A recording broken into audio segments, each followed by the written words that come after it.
Okay.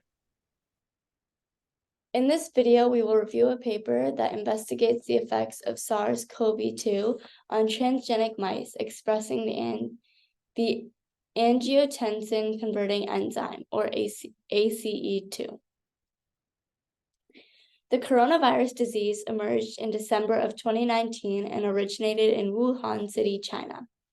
The diseases led to almost 200,000 casualties, and symptoms presented fever, cough, etc. The coronavirus is an enveloped RNA virus. The testing of potential therapies relies on animal infection models. The mouse model was used in this study due to affordability, availability, and clear genetic background similar to those of humans. HFH4 HACE2 mice is a transgenic mouse model that contains the human ACE2 gene. The ACE2 gene is an enzyme that plays a role in regulating blood pressure and fluid balance.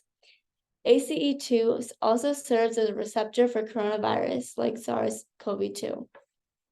The biological question studies the infectivity and pathological changes that SARS-CoV-2 infection has on transgenic mice.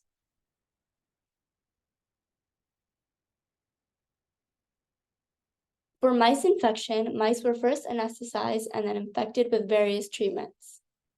This experiment contained a control group with 2 male and 2 female mice treated with essential nutrients, vitamins, amino acids necessary for cell growth.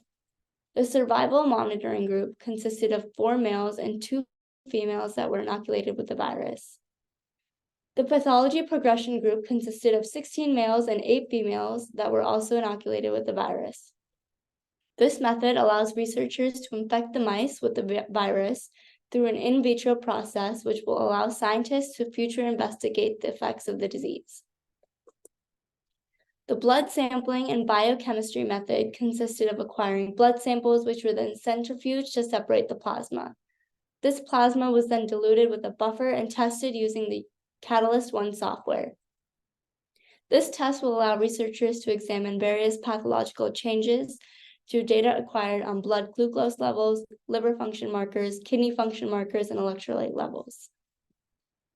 Viral antibody testing and neutralization assays were utilized to test the ability of the antibodies to neutralize in mouse plasma. This allows researchers to test the ability of cells to neutralize the virus. Then RNA extraction was conducted. The isolated RNA was then used as a template for real-time quantitative PCR amplification, which targeted the SARS-CoV-2 gene with necessary primers. In histological analysis, lung and brain tissue samples were cut and used in various staining methods to understand the impact of SARS-CoV-2. These images were then captured using panoramic systems and confocal microscopy.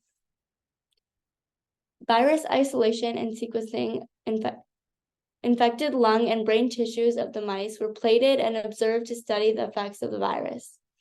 That genetic material was then extracted and analyzed using qPCR. Lastly, statistical analysis consisted of two-tailed t-tests and computation of p-values to determine significant differences in the effects of the virus.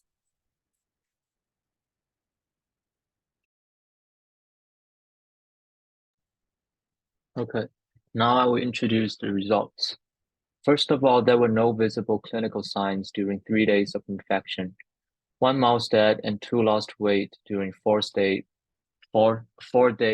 post-infection. And the study also observed differences in susceptibility based on gender, with some male mice dying after infection while females survived. The levels of most neutrophils began to increase at day 1 and peaked at day 3. All the dying mice showed significantly decreased lymphocyte numbers, and this is aligned with COVID-19 patients. Histological assays showed that SARS-CoV-2 infection successfully induced pneumonia in mice. SARS-CoV-2 mainly replicated in mouse lung. It may also target the brain, heart, and eyes. Mice that survived the infection generated antibodies against SARS-CoV-2. All previous survivors also survived the second infection compared to 2 mice dead at 4 days post-infection in the control group. Surviving mice had lower viral RNA copies in the lung and brain tissues compared to naive infected mice, indicating a potential protective immune response. We all agree that the author's interpretation of the results seem to align with the data presented in the study. They have effectively communicated the key findings regarding SARS-CoV-2 infection in HAs2 mice, its impact on mortality.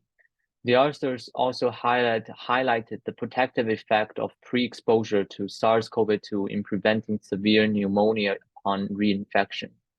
For a non-science audience, it is essential to emphasize that the study conducted on transgenic mice provides valuable insights into the pathogenesis of SARS-CoV-2 and the potential for developing interventions such as vaccines.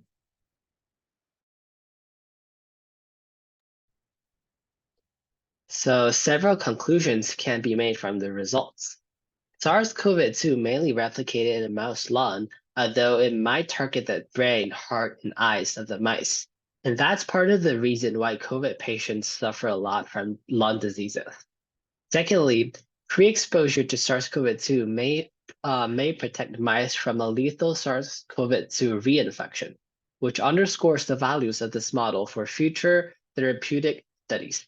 Vaccines were discovered based on this mechanism that pre-exposure can stimulate immune responses and generate immunological memory, protecting us from severe symptoms in reinfection. In summary, a human ACE2 mouse model that partially simulated the pathology of COVID-19 will be a valuable platform for testing vaccines and other potential therapeutics. It is unethical and dangerous to directly experiment on humans.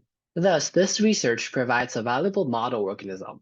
Although there are drawbacks associated with this model, such as lethal brain inflammation, it is also a suitable choice for studying pathogenesis and therapeutic potential of this model before the central nervous symptoms. This research not only significantly advances our understanding of COVID-19, but also demonstrates how scientists can use controlled and cost-effective mice as research models to simulate various diseases. While wild-type mice may not be very susceptible to the novel coronavirus, researchers can utilize transgenic techniques to make mice more closely mimic human responses to infection. This aids in understanding of the virus's pathology in later stage developments in treatment and vaccine research. To validate the data, the research was also compared with previous studies. Previous articles showed mice experiencing rapid weight loss was found with high viral RNA in the brain, which is consistent with the results when these mice were infected by the SARS-CoV-2. The article also shed light on some direction for future research. Firstly, future studies should determine the persisting time of virus in infected mice. Also, aged mice should be tested with the susceptibility of SARS-CoV-2 infection. Secondly, further studies could also explore the efficacy of potential vaccines in preventing SARS-CoV-2 infection in transgenic mice. This could provide valuable information on vaccine candidates that may be effective in humans. Lastly, studying the immune response in transgenic mice following SARS-CoV-2 infection could shed light on the mechanisms of viral infection in humans. We have all experienced the impact of the COVID virus in the past 2 years. The harm caused by this pandemic has been tremendous. Our study, work, and life has changed dramatically. However, the public has mostly remained at the level of knowing it is the virus that causes the pandemic. The article briefly explains the mechanism of how the COVID virus invades the human body, providing the public with a clear understanding of how this virus works. This article also gives the public an understanding of how science is progressed. The research team used mice to do tests, which will eventually transfer to human as therapy. The use of mice to study the human virus will be intriguing for the public, since we are all curious about how the novel coronavirus what affect mice and how the symptoms on mice can be used to construct vaccines for human uses. Thank you. That's our presentation.